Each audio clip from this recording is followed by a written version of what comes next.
Hello friends, मी अल्पिता आणि स्वागत असं तुमचं माझ्या नवीन व्हिडिओमध्ये। शांतता आणि त्यामध्ये असे सुंदर पक्ष्यांचे आवाज खूप भारी वाटत ऐकू। Good morning.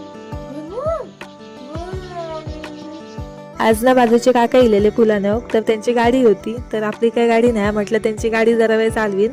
तर त्यांची गाडी ना काहीतरी प्रॉब्लेम झाला, तर चालू बंद होता, तर पायाने ढकलीत चालवले जरा वेळ।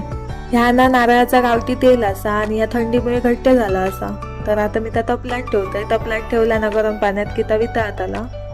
पहिली आधी लादी पुसून घेतोय, त्यानंतर मग अंघोळ करून घेईन। आज ना मार्गशीर्ष 30वा गुरुवार असा, तर आता मी 5 प्रकारची पानं आणून जातोय।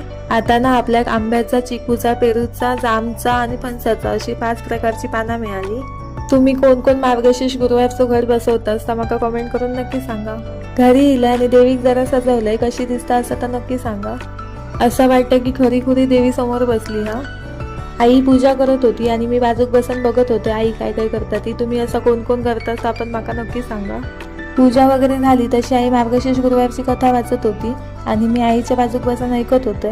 म्हणजे मी लहान असल्यापासून आई जेव्हा कथा वाचतात तर मी तिच्या बाजूक बसून ही कथा ऐकतोय। आणि लहान असताना मी मार्गशीर्ष गुरुवारमध्ये कधीच शाळेत जायचंही नाही, माका खूप आवडा घरी थांबा।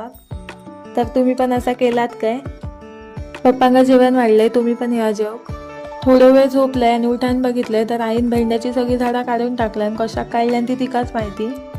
नैवेद्यासाठी केळीची पानं काढतोय। जेवण बनवून तयार झाला तसं लगेचच देवीक नैवेद्य पण दाखवून घेतलं। आता तुम्ही पण या जेव। चला तर मग बाय बाय, भेटूया अशाच एका नवीन व्हिडिओमध्ये।